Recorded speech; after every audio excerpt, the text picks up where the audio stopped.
Uh, at the NCC, we do have a committee, a working group on anti-corruption. A lot of the work that we do, what I've outlined regarding the streamlining of procedures, we thought is really working on trying to minimize or reduce the opportunities for corruption. No? But directly related to the Ombudsman, we'd like to support the program where they have focused on certain high-profile cases and to speed up on the cases, and we've tried to keep track of what these high-profile cases are.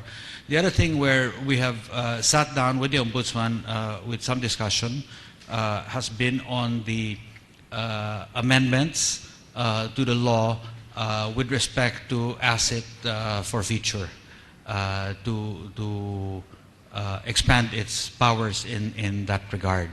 We've also teamed up actually in the past already with the Ombudsman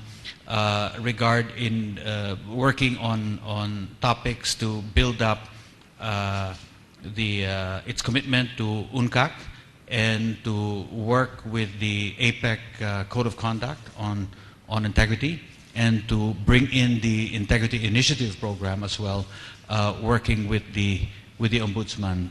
I can't think of anything except that as a citizen, really, that all that we ask from the Ombudsman is really more speed, more than we are seeing, and I think they already have an improved record in terms of prosecution and filing of charges at the Sandigan Bayan. I think what we need to do is really support the Ombudsman in pushing those cases. Okay, let me summarize. You want the Ombudsman to be faster? Yes. And you want to give her more support with the Sandigan Bayan, is that it? Not really with the Sandigan Bayan. I mean, that's independent. We don't get involved in that. But I think certainly in keeping track of the cases and in publicizing the cases that are important, that are high profile, and its success and failure rate on the cases. Thank you. Now we go to Normita. Normita, will you please tell us? She's not here. I will tell her. Okay. The PGS committee of the Philippines. What do you want her to do for you, and what can you do for her, for the office, meaning the office of the Ombudsman? As I stated in my speech earlier, we would like strict regulation also of the CPAs in the government sector. And how will the Ombudsman be able to do that? I mean, can you be more specific in your request so that, yeah. I think I would like to answer first your question on how we could help, the Ombudsman. Yes. I think the PGS committee of the Philippine Institute of Certified Public Accountant could spearhead in providing a support committee in providing technical advisory, providing an advisory committee which will support them in their investigations. We could provide voluntary services in voluntary auditing services. Yeah. Yes. Okay, that's a very good concrete step. What else? And is that it? Yeah. Okay. Thank you. Now now that we have that. And as soon as she comes back, okay, yeah, because I want to give you time to be able to make a response. Let me just summarize for you, no? Nelly talked about an internet complaint desk. Of course, Marites Vitug asked for a policy disclosure and ano pa? Policy disclosure policy and your presence in the social media, and yeah, your presence in she wants more presence in the social media, and then of course she's prepared to, and she's also asking you to please read her reports and work on it. In other words, she's asking you for motu proprio moves on your part, and yeah, and see, Bill said he's going to help you. He was a little confused as to how he was going to help you. How are you going to help her again? Let me- Let me just add to that. No, no, no. Winnie. Please, one sentence, Okay. because we want to open this. Yeah, well, as I said before, we have worked with the ombudsman to He wants look at more the speed from you. The amendment on the asset forfeiture and the expansion of the ombudsman's powers. That's something that they had come to us, and I think they have draft legislation that we are going to review with an eye to supporting that. In return for their support, they want to have more speed from you. They are not happy with the speed with which you are working. I mean, it's a legitimate. Well, it's a let legitimate. me just add, I- Winnie, I- just to you're not. provide You're context. okay No, with that. we want more speed. No, we want more speed. What I'm saying is that there has been an improvement. I just don't get me wrong. There has been an improvement. It's night and day between this ombudsman and the last ombudsman. But I think what the public is looking for and Is what more we look speed. for is more speed. Okay. I would also like to just add on the matter of audits, and I have suggested this before to other agencies. I think we need to somehow raise money and get more support to train forensic auditors. Because And are you many of willing these to fund cases- that? Well, Is the business community willing to I fund have that? suggested to the business community that we should. Have you they know. said yes? I have to ask them. All right. They are the ones to respond. He's going to try to get the business community to finance. That's his help to you. And then finally, Normita said that they were offering voluntary. They were going to offer, or are you offering it now? Are you doing this officially? You're offering the services of PICPA auditors, on a voluntary basis, pro bono, to help you in your accounting, well, essentially in forensic accounting. Yes? Got that? And what do you want from them? You didn't say. It's okay. They wanted you to regulate them, more professional regulation. And I Actually, suggested that it was not your It's role not to do the that. Office of the Ombudsman who should regulate us, but Yes, it's the that's PRC right. and the Board of Okay. Now we will open the forum, and we hope that you will ask very succinct questions because we've got like 15 minutes left. Come on, folks, I have 10,000 questions. Yeah. Go ahead, please. There's a mic right there. Yes, my name is Julian. Mike.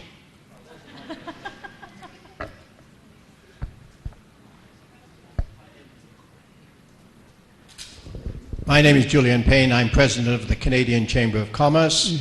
I appreciate all the very useful presentations. What I've observed here is that, frankly, most of the leads for anti-corruption action comes from citizens, and many of them come from whistleblowers from the inside. I think that fundamental to improving the situation is an effective freedom of information law. And I note that there has been no great progress on this over the last 3 years. I think the biggest thing we can do to help the Ombudsman and to help the Secretary of Justice and to help the Supreme Court and to help everybody else is to push for top priority being given to passage of a Freedom of Information Act so that the people in this room, can see what's happening and then raise this to public attention. I may say that the Joint Foreign Chambers of Commerce have been strongly urging the passage of a Freedom of Information law. Thank you Salamat very po. much, Mr. Payne. No, that was no question, that was a comment, and it's a very good comment. Now, any questions of the panel? I cannot believe that in this room of I don't know how many, there's no questions. No, while you're thinking of a question, I'm going to ask some questions, and I'll start with Bill. Bill, you were talking about the pork barrel, and you had all your suggestions about the way forward, and you mentioned nothing about abolishing the pork barrel. Was that a deliberate omission, or you really want the pork barrel to stay? It's a yes or no, sweetheart. No, really. I mean, because I have other questions to ask. Please think of questions that came up in your mind while the presentations were going on. The abolition of the pork barrel, there's only really one reason why I would want it abolished. I think it has attracted people who are not serious about public service to enter public service because of easy access to the pork barrel. So that was an omission, that was unintended omission. No, I on purpose did not put it in because for me, the issue is accountability. That if we're focusing on just the abolition of the pork barrel, I think we should be really, I prefer that we look at the accountability on the total public spending. Okay. And people are worked up over abolition, and I hear no talk about prosecution and about accountability and about transparency. We need to tighten the mechanism on 100% of the budget. Not abolishing 1% will not solve the 99%. So both end. It's a both end we have to situation. do, yeah. Okay. The only thing is that it attracts people not serious about public service, and you know, Isn't that reason enough? If we eliminated it, I wonder how many people would change their minds about running for office, including the party list. Yes. Including the party list. All right. Okay.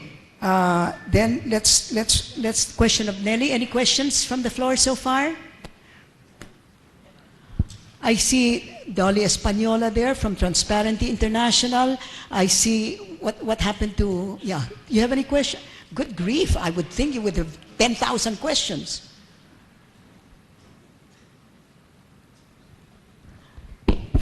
My question is, while we have been accusing that there is a misuse of this system of dispersing pork barrel, what is the best way that we will be able to maximize first the prosecution because of wrongdoing, and then reformation because we cannot really do away completely with the pork barrel, as there are also reasonable use of the pork barrel. That is my question. And who do you want to answer that?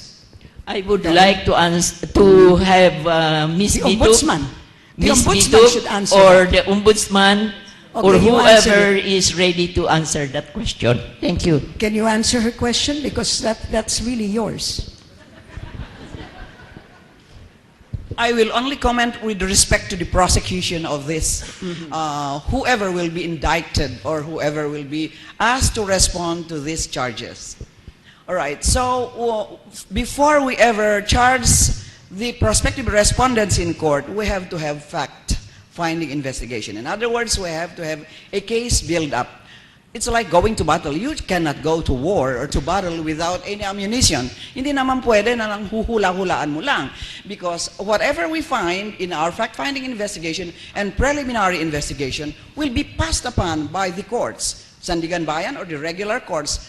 If we come up with this sloppy presentation of the case or evidence which does not meet the standards of the court, pagtawanan kami, you just can true. file a case just for the heck of filing. Now, specifically with respect to these PDAF cases, the NBI is now conducting fact-finding investigation, and the Office of the Ombudsman is conducting parallel investigation. As I have said openly, medyo nahihirapan kami sa fact-finding investigation because we asked for the NBI sworn statements of whistleblower Ben Har. Ang sabi ng NBI, hindi pa nila natapos yung pagkuha ng investigation, ng sworn statement because medyo may dinadagdag pa sila, But, okay, if they are not ready, we tried to contact Ben Har Louie. He said what he will give to the ombudsman, he has already given to the NBI. And so the ombudsman decided to subpoena Ben Louie. That's the only way we can ask him to reduce his statements into writing. We have also directed the NBI director to appear before the ombudsman next week for clarificatory investigation. Otherwise, the perception of the public is that natutulog kami. In fact, during the press conference, one journalist, maybe I don't know if I can call him journalist, said, apparently you started investigating this after the 1 million march. Sabi ko, if you had been reading the papers, you would have known that the ombudsman constituted a panel of investigators about a day or two after the NBI came out openly about its investigation. I hope I have answered you, Judge Espanyol. Okay. All right. Any questions? Yes, please. Identify.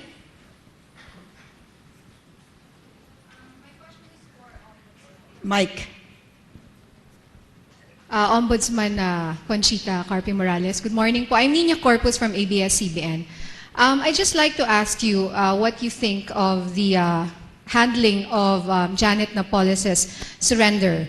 Do you think it was proper for a president to escort a fugitive? Excuse me. That question you must ask her afterwards because that's not relevant to this. Please wait for her Sorry, afterwards and then you can ask her, okay? Okay, thank you, Yeah, ma'am. we're looking for questions with respect to this particular subject matter. Sorry about that, sweetie, but you Yes, can do ma'am, it thank later. you. Yeah. Professor. My question is for the Ombudsman. Identify, please. Sorry, I'm Peter Perfecto, Makati Business Club. Yesterday, we met with the Corruption Eradication Commission of Indonesia, and they're bragging of 100% conviction rate. And they said this is because of, one, it can wiretap suspected corrupt officials without a court order. It has been building public support. They have an FOI law. It has an efficient investigation and trial process. Results are out in 60 to 90 days. It can freeze accounts and jail suspects at least 24 hours without a court order. It focuses on 75 high-profile cases every year, and it can investigate everyone except the military. Can we have your comments on Okay. Yeah. I don't like to. All right. Respecting the 100% conviction claimed by the KPK of Indonesia, I don't know. If only one case is filed and it gets convicted, then that's 100%. So probably it is also necessary to determine the number of cases filed and therefore come up with the percentage of conviction. All right. Now, conviction is the move of the courts, okay? And of course, the prosecutors have to be ready to present evidence that merits conviction. But once the case is already filed in court, it's no longer the turf of the ombudsman to see to it that the courts are convinced about the merits of the case. Now, about all the things that you mentioned respecting the system in the ombudsman, that calls for legislation. Yeah. And I cannot ombudsmanly legislate. Okay. Also, Peter, I think you should have asked them. But it's the military that's the most corrupt in Indonesia. So if they're exempted, Well, we are better then than that. There's going to be very little problems. We're better than that because we I have think jurisdiction so. over the Yes, military. Yes. Okay. Other questions? Any other questions? Yes, please. Arca po, USA. I just have a quick comment on KPK. I think they only prosecute about 50 cases a year. So my two questions for the Ombudsman. One po is, would she be considered to be very highly selective in prosecution, knowing that it will take a lot more effort to prosecute 100 people versus 5 highly highly targeted subjects? And second, having been a former member of the Supreme Court, what are her thoughts? What would be her ideas on how citizens can engage Supreme Court and the judiciary for speedier prosecution of cases? Respecting your last comment or question, I think I'm already out of the court, and it would probably not be proper for me to say something about how they can speed up disposition of cases. But one thing I'd like to emphasize on is judges should be really competent. I can notice that sometimes the delay in the disposition of cases has to do with lack of competence.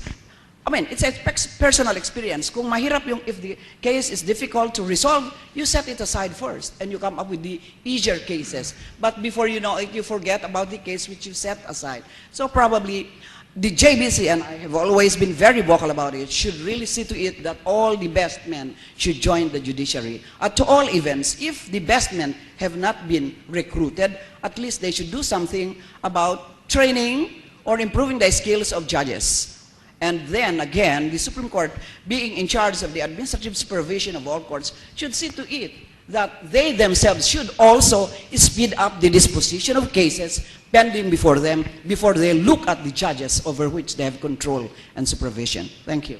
Okay, let me try to get back the attention to the panel and ask Nelly. You were talking about small, medium, and micro businesses, and you said that they were vulnerable to corruption, and yet on the other hand, you also said that it was very, very practical for them to condone corruption because it's to their advantage. If that is the case, how, what do you figure the role of small and your micro, small, and medium businesses in halting corruption if you are so vulnerable and you are so willing to participate in it? I mean, didn't you give 2,000 pesos yourself? No, Yes. So you must explain that to the group. No, really, isn't it? We must get some, yeah. Well, as I've said in the presentation, the small business, the small medium enterprises are busy in growing business, and so they would resort to practical measures on how to facilitate the business. So it opens the door for corruption. And so for us, the small business, we want to help in this in fighting corruption by reporting these unscrupulous public officials. But we also have this fear of reprisal. What will happen to us if we get to report them and all? So that's why I'm suggesting a sort of internet-based complaint desk for anonymity that we could easily, get to the ombudsman and report these people, and perhaps, the ombudsman can get initiative or could act based on these internet-based complaints. Oh boy, anonymity can give way to an enormous amount of abuse. Sandali lang. Let me just follow that up with a question from you, because here's the small businesses willing to be corrupt or willing to help, to aid the corruptors or the corruptees. The big business, in terms of the big business, you said that the survey showed that 50% of the businesses that you had surveyed showed that they had been approached. But you did not say how many of them gave in. At least Nelly said she gave in. Let's find out how many. Okay, let me backtrack one question, Yeah. one item first. I just want to correct one thing. When you say they are participants, I don't think everybody is a willing participant. Okay? There are some who are willing participants and some maybe who are just by force of circumstance, because of they're vulnerable. Vulnerable to what? You know that they are vulnerable to vulnerable what? to delay and to harassment. They're vulnerable to delay and harassment. Anybody who's had to deal with the BIR may have that experience. So why don't they go to the ombudsman? Because, if you're going to go, and the thinking for many people, for many people, Winnie, the thinking for many people is that there is fear of reprisal.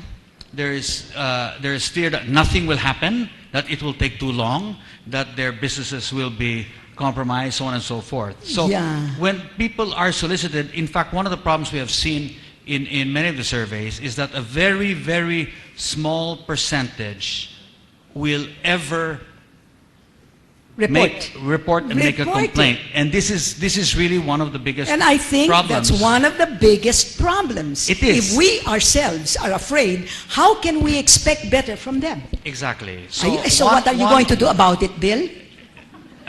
I'm No, getting really, to that, I Winnie. mean it. I'm getting to that. I think really what we need to do is get people to have the courage to complain. They have to be able to fight back. Okay, let And- me give you a very specific example. In Makati, where there is tremendous amount of corruption, the businesses, the Makati Business Club, members of the Makati Business Club have been victims of that corruption, and I don't hear a single complaint from them with respect to the people who are corrupting them in government. Now, how can, it's a big problem. They're afraid. Yes? They're They are afraid of afraid, yeah. reprisal. So maybe the ombudsman can tell us how we can get up a little bit more courage. Well, the netizens went up and got a lot of courage and went to Luneta, right? And they didn't mind themselves they're taking their pictures, etc., because they said, we're paying our taxes. We want that tax money accounted for. So why don't the Makati Business Class Business People Club do that? And say, we're paying our taxes. Why are we being extorted one apartment for every apartment building we are constructing, etc.?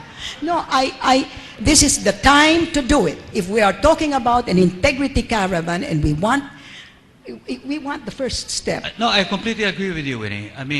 People should get up and complain.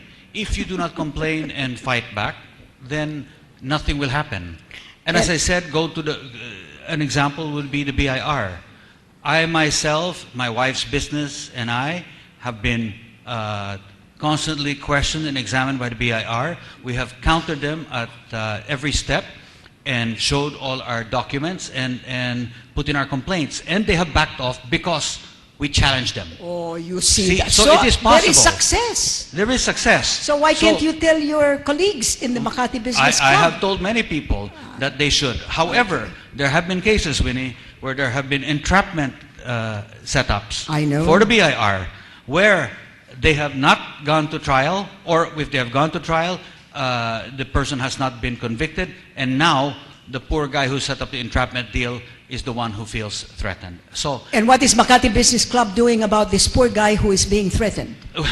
he was supported in the beginning many years ago. Now but- he's not being supported anymore. No, the case has died down and the threat against him is gone. However, he was supported in the past on these cases. Well, as long as he was supported. He that's was, good 2 news. cases. Question to Marites before we give the floor. Anybody else want a question? Because boy, I got a lot of questions to these people. Marites, you said that the newspapers, the owners of newspapers have their own private agendas, etc. And therefore that is a source of corruption because they are using their position, they're abusing their position for personal gain, which is how the ombudsman defines corruption. Okay. What do you think the ombudsman should do, or what suggestions can you make for the ombudsman to try to correct that situation, if it is possible? Or is it something that we must live with? Who is going to fight that particular situation? No, I think the internet is where people are going now. It's easy to set up. You don't need a lot of capital. So there's news websites which are operating now purely on the web, but it's really for the public maybe not to support these media organizations which are seen to be partial or supporting certain vested interests. It's beyond the ombudsman, I think. In other words, what you do is that the people come up and be the countervailing power, Yes. and you have the social media to help that. Yeah, because we're that's also excellent. self-regulated. So. Okay, oh God, now that, last question. Last question. I'd like to direct this to the SME speaker. You mentioned you were afraid, you're hesitant, you don't trust the system, that's why you don't report. And you play with a corruptor. Well, both Nelly, that's both Nelly and Ben. But what struck me really is your suggestion, course it should people and do it's somehow lost in the discussion. Parang sinabi mo kanina, pwede ba magkaroon man ng a little bit of incentive for enterprises or SMEs that are doing good governance? I think you mentioned about something, a better credit rating. We do that. I'm not sure if you're aware of that, but we focus on your governance systems because we encourage you to have your records, your books in order so that you'll be less vulnerable sa mga magpipressure sa inyo. But it seems also that you're suggesting something else, some kind of incentivizing more activism from the victims. Parang yun yung gusto kong explore ngayon eh. How do we do that? How can we be less afraid? How can we realize some kind of integrity returns? Oo.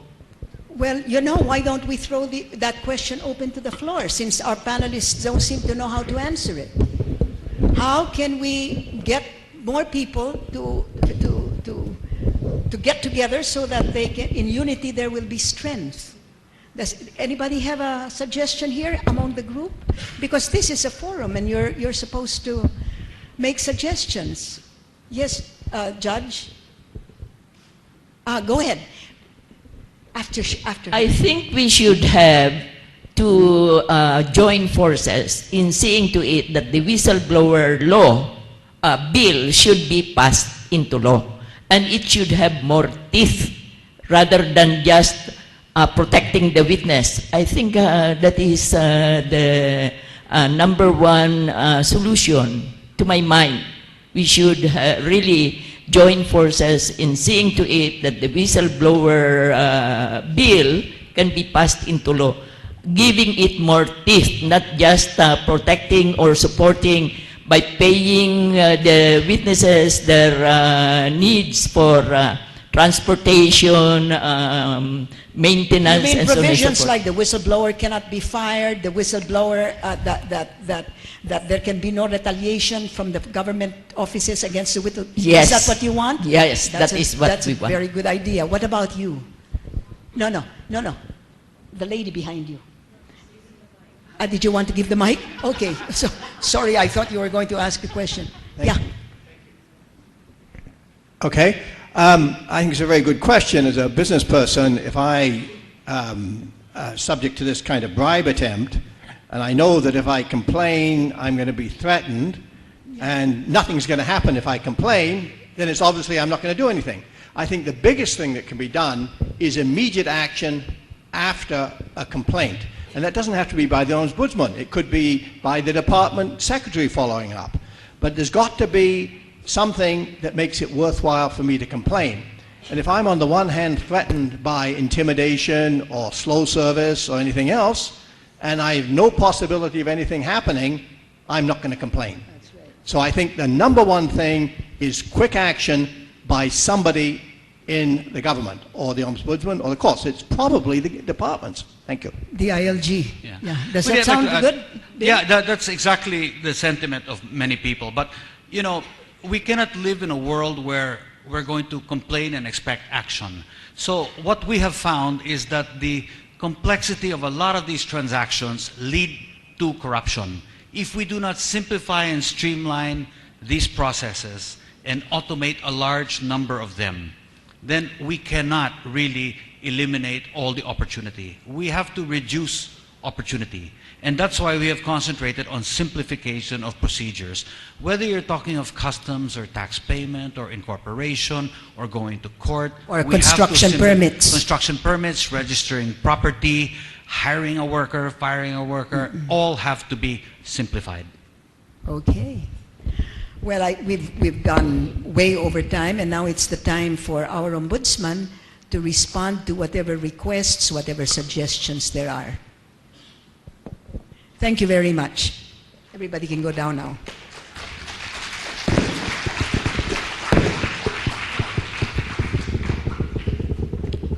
Thank you for such dynamic and lively facilitation of the open forum by our very good, very dear Professor Solita Monsood. And I'd like to thank the resource persons, the speakers today, for the inputs they have been giving us. Now, let me respond to this streamlining of procedures. Yes, we have been trying to, insofar as the Ombudsman is concerned, we have been trying to streamline our procedures. And that is included in our 8-point agenda. And we assure you that, and let me give you a specific example. In order to discourage filing of cases which do not give us leads, you know, we, the ombudsman, can motu proprio conduct investigation on any case. We don't need any complaint in order for the ombudsman to initiate an investigation. But if you have to send the complaints at all, but you do not sign or you send it anonymously, you have to give us leads. If you do not give us leads, can you imagine, or when all Tom, Dick, and Harry would be sending and saying that this and this is corrupt, but you do not give us leads. So we would devote our time just looking at all this, trailing all these leads, and yet we would be wasting time because there are other more important cases which demand our attention. All right.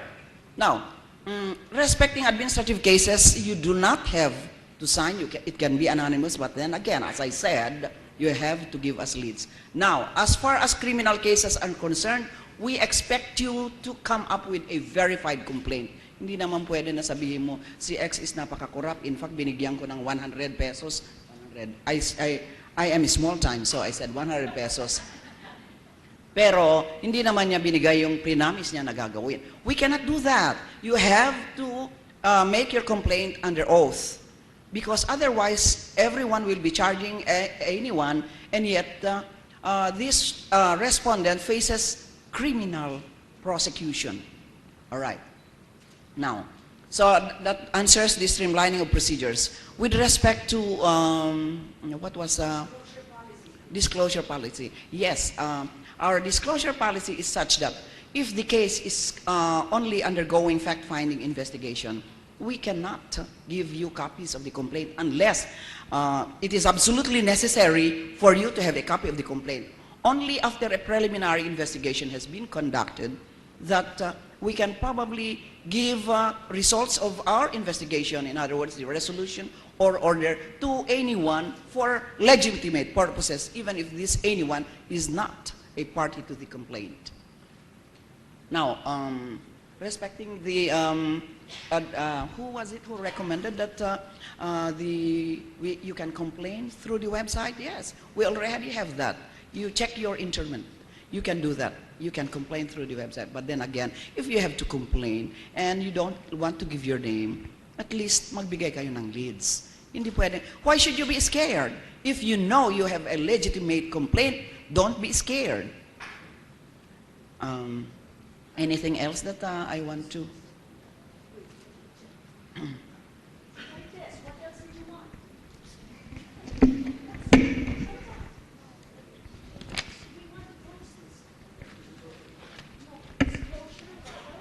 I think Maritas also wanted optimal use of social media.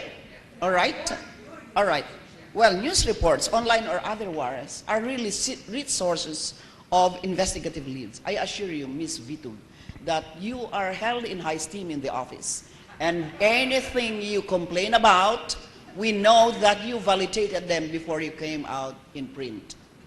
I think she wants you to be in social media. Is that not what you wanted? In fact, we intended to pilot that, but you know, we are really studying that in earnest because if I'm in social media, anyone will call me, oh, matanda ka na, mag-resign ka na, you know, all the things, all those.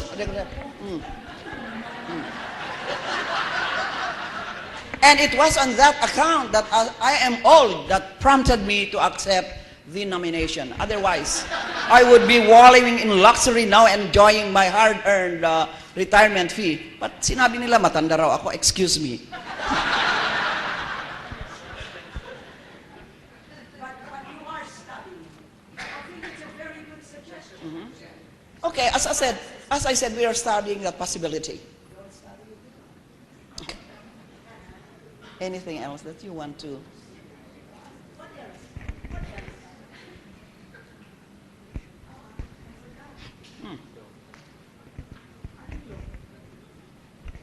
Well, anyway, we welcome the offer of the accountants to help us. Yes, ma'am. Very strong recommendation here, and I think everybody in this room agrees with it. What can you do as ombudsman to push the Freedom of Information Bill? I was telling Mr. Payne the three furies. That means the COA chair, the Secretary of Justice, and I will probably come up with a recommendation to the President to speed up his decision respecting the passage of the Freedom of Information Bill. Okay, good. After all, furies do not necessarily intimidate non-criminals. Even we are after criminals, but even non-criminals can be asked to comply with things that we think should help in the disposition of corruption cases.